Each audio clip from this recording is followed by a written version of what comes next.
Hey guys, and welcome to another episode of Woke by Accident podcast. I am your host, Jan Washington. This is a weekly chat about socially conscious topics impacting the culture. I would like to extend my gratitude in you listening to this podcast. It means everything to me, and I hope it is clear that this subject matter is so important to me. I care about our people, our future, and making a positive change in this nation. Hey guys, and welcome to another episode of Woke by Accident podcast. This episode is especially for the Content Creators of Color Challenge. And I want to talk about on this episode a really disturbing situation out of Dayton, Ohio. You may have seen a video going around on social media showing a disabled black man being pulled out of his vehicle and dragged to the neighboring police vehicle. Not only was he dragged down the street, he was pulled by his hair.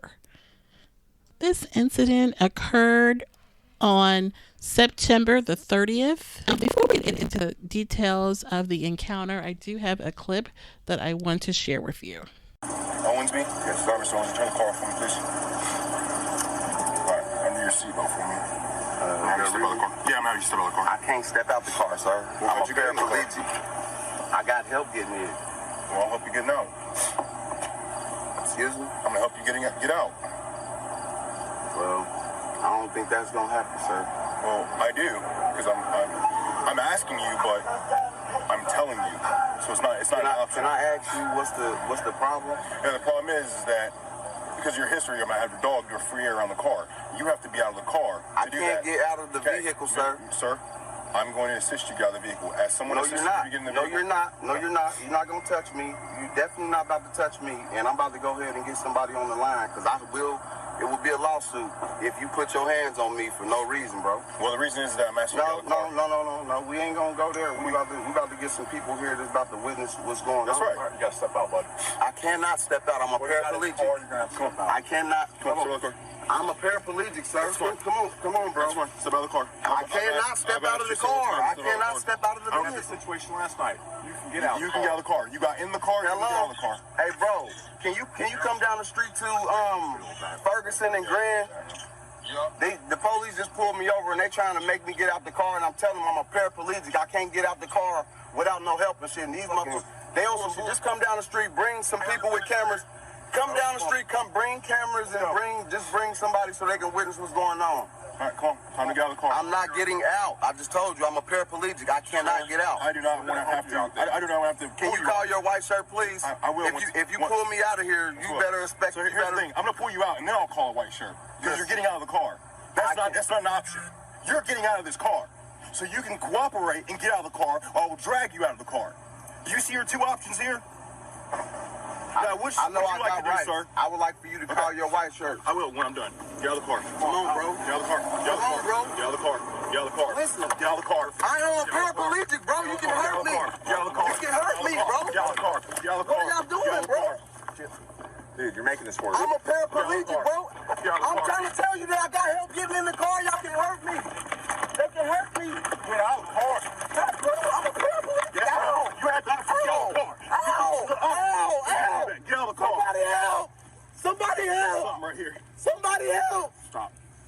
Somebody help. Stop. Someone help. Stop. So are y'all recording this? Stop. Somebody help. I'm a paraplegic. Stop. They are doing the unjust thing to me. Somebody please help me. Stop. Stop. You are hurting me. What are you talking about? I'm a paraplegic. Stop. I'm a paraplegic. I'm a paraplegic. Stop. You're making this worse than it needs to be. I'm a paraplegic. I gave y'all my ID. That's fine. I gave y'all everything y'all asked for. Fine. Cooperate. Can y'all call the white shirt? You call whoever you want. Can y'all call the real police, please? You're about to get tased, dude. I ain't playing with you anymore. Ow!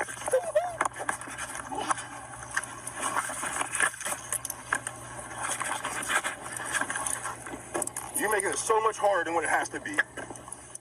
Okay, so a couple of things. This incident occurred on September 30th.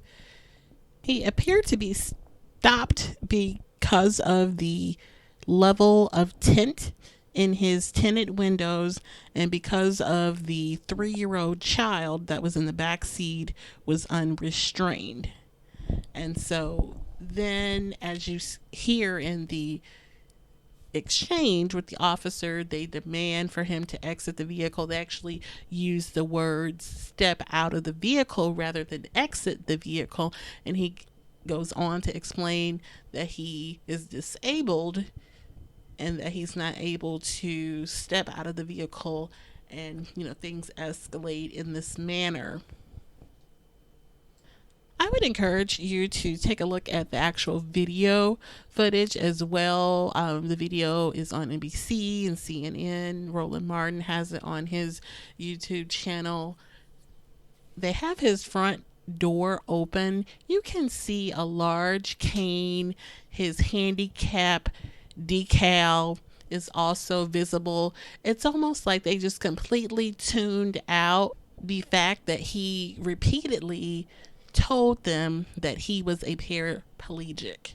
At one point, he even stops to make a phone call to someone to give them his location, to tell them to come and to be a witness to what is going on, because he sees that things are escalating. He tells them that you're not going to touch me. He even mentions a lawsuit if they touch him in a way. He asks, what is this about?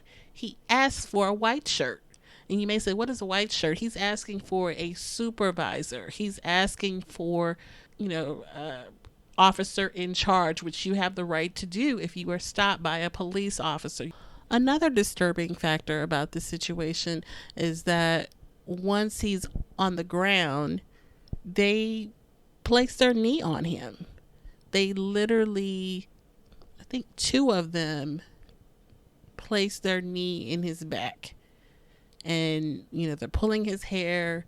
They have their knee placed on him, and he's yelling and screaming. And it's just like, why so much? Why so much for one disabled man? Now, the reports also state that there were no drugs or guns found in the vehicle with him. There was a large amount of money. $22,450 was recovered from the vehicle. And apparently, once he was removed from the vehicle, the narcotic canine alerted that the money had the scent of narcotics on it. And so the report reflects that the money was near narcotics, although narcotics were not found in his vehicle. So that's in the report. But they, took him to the hospital, and he was treated for minor injuries, and they ultimately released him.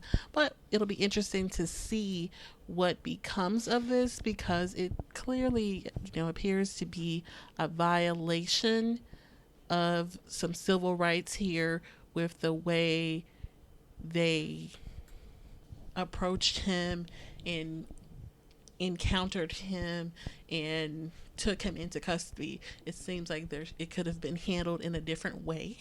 According to the Professional Standards Bureau, a full investigation will be completed, and they will look into training. They will look at policy, the procedure. They will make sure what the officers did was consistent with their training and the policies and procedures of the department and law at the time. So we will follow this story to see what happens. Definitely could also be a lawsuit that follows as well. So we'll keep you guys posted. Thank you for listening.